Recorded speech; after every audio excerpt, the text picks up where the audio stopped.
Elhai Tam'a Nafshi Elohim Elhai Tam'a Nafshi Elohim Elhai Tam'a Nafshi Elohim Elhai Tam'a Nafshi Elohim Elhai Tam'a Nafshi Elohim Elhai Tam'a Nafshi Elohim Elhai Tam'a Nafshi Elohim Elhai Tam'a Nafshi Elohim Elhai Tam'a Nafshi Elohim Elhai Tam'a Nafshi Elohim Elhai Tam'a Nafshi Elohim Elhai Tam'a Nafshi Elohim Elhai Tam'a Nafshi Elohim Elhai Tam'a Nafshi Elohim Elhai.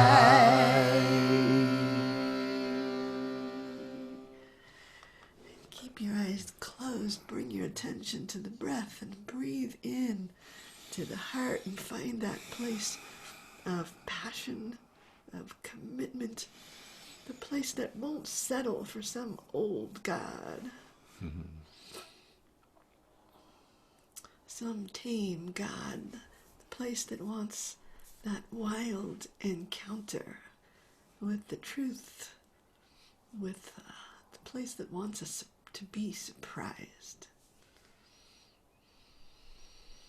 Just when you find that place inside you, just breathe into it and say, you don't have to settle.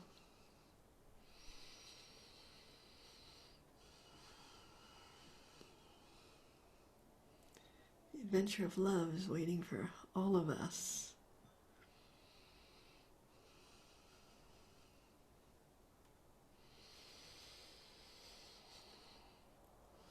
And you're giving permission to God to crack you open. Say, yeah, I'd like to show up.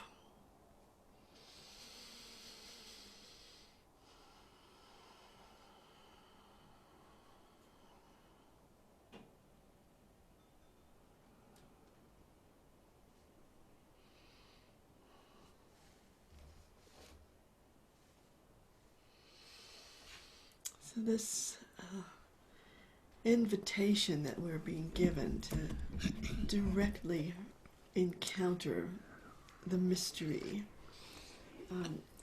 it happens in such little small ways, and we have to, that's why where the attention comes in, because we have to notice those opportunities for awakening. This morning, Rachmil and I woke up and we've got a mesa facing on the east. We look out our bedroom window, and there's the mountains. And so we saw the sliver of moon, like a smile, in the sky, and Venus shining this kind of love light, and you could see that smile of the moon, and then the dark places, the whole dark places. It was pretty magical. Of the moon, and we could watch that, and we were kissed by the moon. Kissed by the moon, and Venus. And to be able to say, okay, not going to turn the light on. We're gonna open to this, and so much of the way that God speaks to me, I think, is all the time, but I'm not always listening because I have things to do. I have things to get done. I have a list, and I have a kind of a a habit of kind of moving on to the next thing and, checking my email way too many times. And, it's sort of like filling up my mind with lots of other stuff. And so there's, but when there's some spaciousness in my mind, I feel like then it comes through. And so I chose this next pasuk, this sacred phrase from the Psalms that I think is such a wonderful instruction. It says, Ta'amu ur'u ki tov havaya. So ta'amu is like taste it. Don't believe anybody else. Taste this. Like, just taste it. It reminds me when my mother used to cook unfamiliar things, and she would say, "Well, just taste it." But that's what we're being told by the mother, the great mother, all the time. Taste it. Oh, taste this. Can you taste this? The taste might be subtle at first. So really taste the experience and let that taste open your eyes to a larger truth, a deeper essence. But you have to taste, and to taste is not just to taste; it's really to savor. It's really to open up with curiosity and say, what's that? Oh, the light is shining in such a way. What is that? Really be with it, taste it. And then let it do its work to open you, to be able to see the miracle that was always in front of you. And then the reason why, kitov havaya. And we read this Shabbat in Breshit that God created each thing, starting with the light, and the creation didn't really happen until God said it was good. So that proclamation, that realization, acknowledgement of that essential goodness is actually what brings creation into its fullness, full potential, is the acknowledgement of its essential goodness. And so kitov, and the word yud he vav he we talked about, was that last week or week before someplace? It refers I pronounce it in this chant havaya, which is the aspect of the divinity which is existence itself. This pure being that I want to be able to taste and see and know its goodness. And once we know the goodness of reality, of existence itself, then we're going to be able to deal with all the other ways that existence manifests, ways that might sometimes seem problematic. But if we know that at the core there is this essential goodness in all of it, I think that gives us the energy and the faith to then engage with it. So I like to chant this as really receiving this invitation to direct encounter with my own life, which is how God is showing up for me, and to really taste, to really savor, and to allow the eyes of my heart to be opened by the deliciousness and the interestingness and the peculiarities of life. Let it because and we can do that because we know about that essential goodness. That sound good? So let's see if we can bring this phrase to life. And the reason why I chant is because I want to remember what I tend to forget. And sometimes I get startled or afraid, and I pull back from life. And during this time of the pandemic, I feel like my engagement with life is not going farther, but it's going deeper. It's, because I have to be with what is in a much deeper way. So I'm grateful for that opportunity. So let's see if we can try this. And it is a round. We hope. We hope. It's up to me. And you guys can. And you. You can sing the round too. You gotta help me here. We'll sing it together for a little while, and then we'll see if we can take it into a round. And you want to, like sometimes I'll be talking to my future self to say, oh, future self, don't get so distracted. Remember this. Ta'amuru kito havaya. Ta'amuru kito havaya. Ta'amuru, ta'amuru, ta'amuru kito havaya. Ta'amuru kito havaya. Ta'amuru kito havaya. Ta'amuru, ta'amuru, ta'amuru kito havaya. Ta'amuru kito havaya. Ta'amuru kito havaya. Ta'amuru, ta'amuru, ta'amuru kito havaya. Ta'amuru kito havaya. Ta'amuru kito havaya. Ta'amuru, ta'amuru, ta'amuru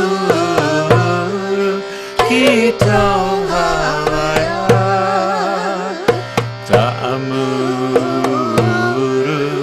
kito havaya. Ta'amuru kito havaya. Ta'amuru, ta'amuru, ta'amuru kito havaya. Ta'amuru kito havaya. Ta'amuru kito havaya. Ta'amuru, ta'amuru, ta'amuru kito havaya. Ta'amuru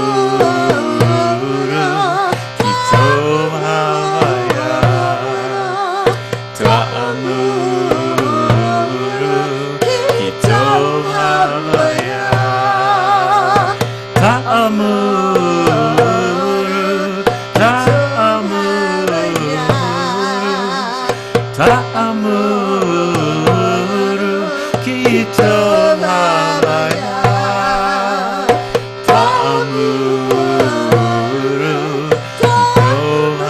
havaya. Ta'amuru kito havaya. Ta'amuru, ta'amuru, ta'amuru kito havaya. Ta'amuru kito havaya. Ta'amuru kito havaya. Ta'amuru, ta'amuru, ta'amuru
As you bring your attention to the breath, you can breathe in and taste that life force.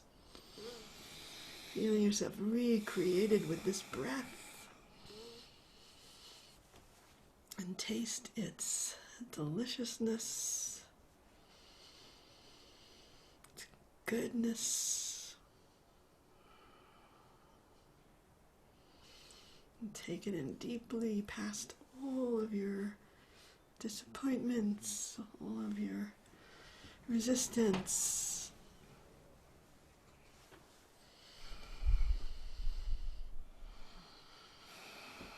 And let yourself be enlivened, opened. Let the eyes of your heart be open to that essential goodness, because that's what's going to fuel our lives.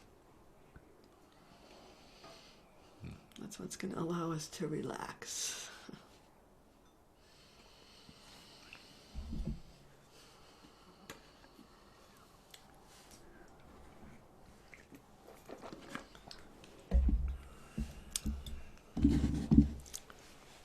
So yes, this project of opening to love and allowing it to move through us. I want to read this one quote from Art Green's new book, which is called Judaism for the World. Just got it.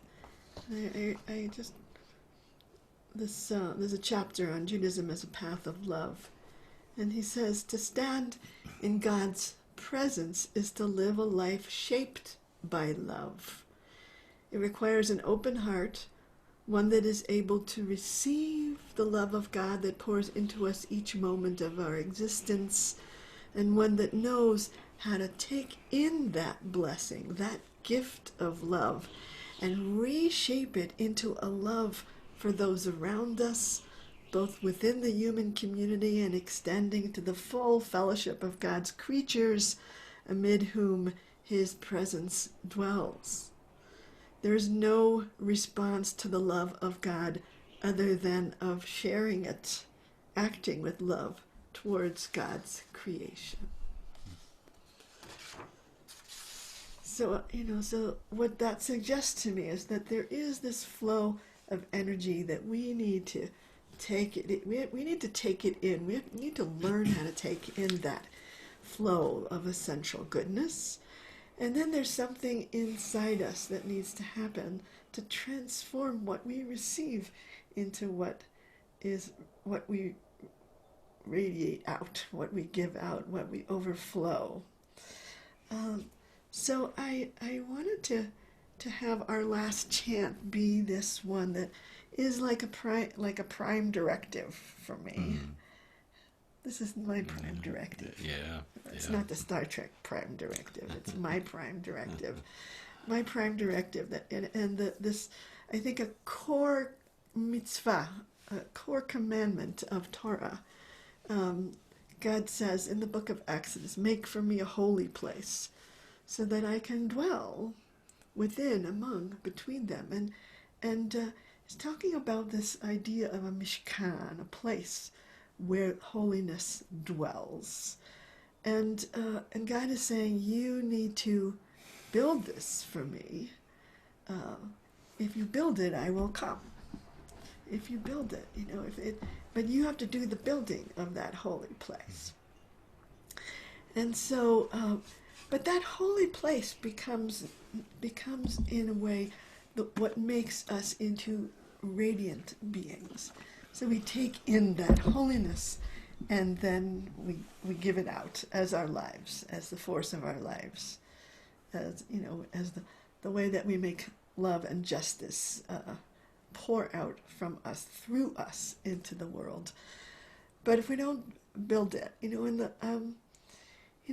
the last couple, a couple years ago, I was feeling really kind of discouraged with my life, and I said to God, well, maybe I'm just done.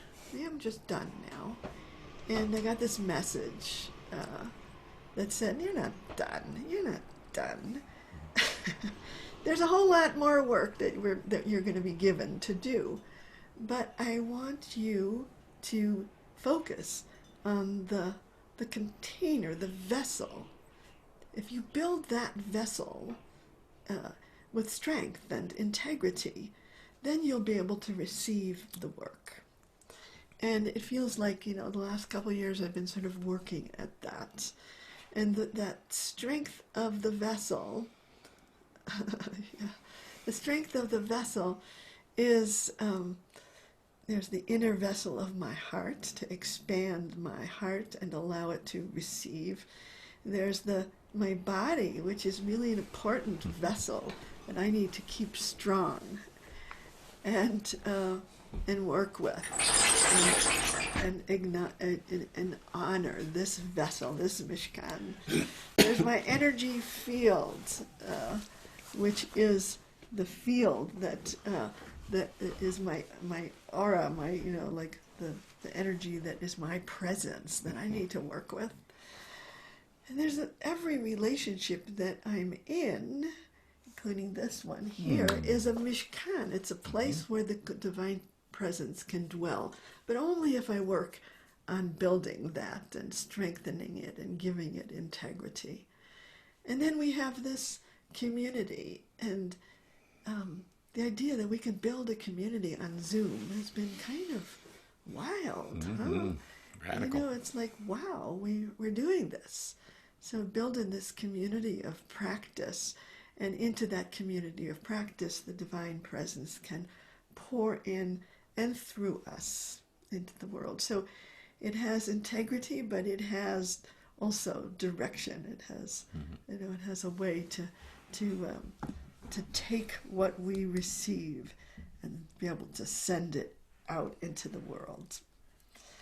So I want to do this practice in order to fully receive the commandments that God is asking of us to. She said she wasn't complaining. To fully receive that divine flow, I have to make a commitment to the vessel that I am, and say, okay, I'm going to build this. I'm going to be working with this, because if it has holes in it, if it doesn't hold up, there's no way I can invite God in. So let's try. Let's do this. And each of us, just take a moment, close your eyes, feel first the Mishkan of the heart.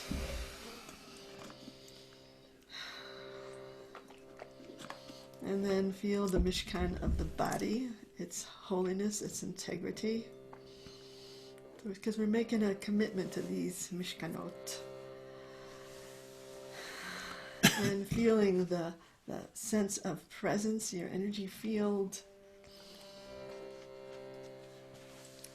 And then asking God to come into each of your relationships and into the community here.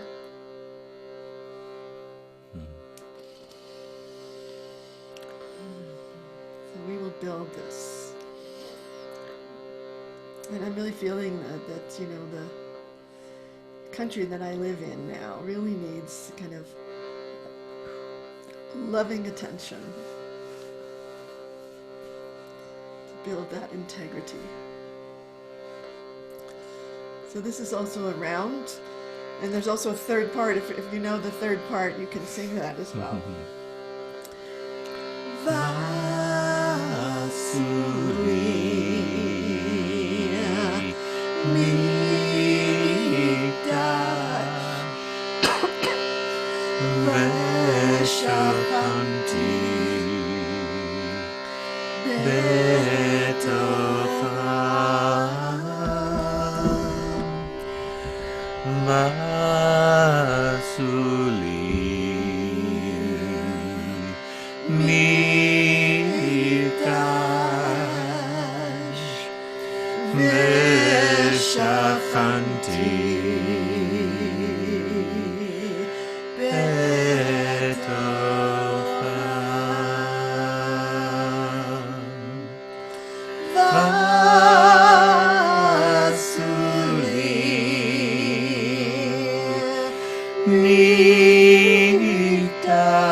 Feel that Mishkan, that you are the place where the divine presence dwells.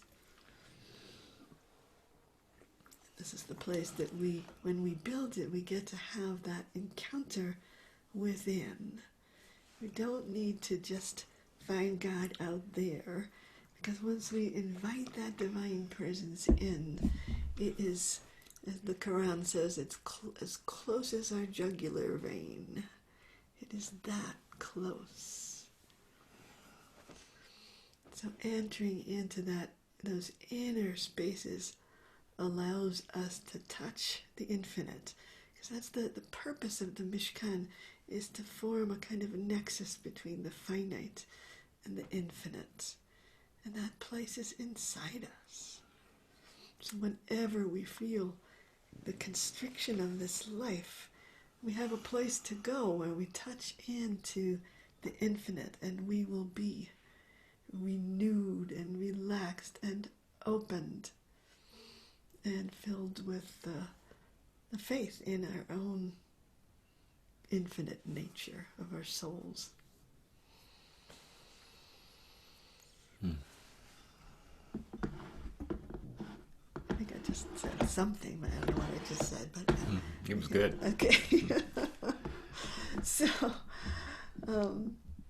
So as we come to the end of this part of the KZOOM, I want to just to remind you to go to the website and give a donation in honor of what you are learning at these KZOOMs, and we're grateful that can keep us going during these crazy times, and we're so happy to be KZOOMing with you. And if you haven't yet signed up for Love at the Center, you can go to the website and you get an email once a week with some practices and commentary, and just a possibility of using that text throughout the year to do our work of transformation. So I want to thank you. And it's so been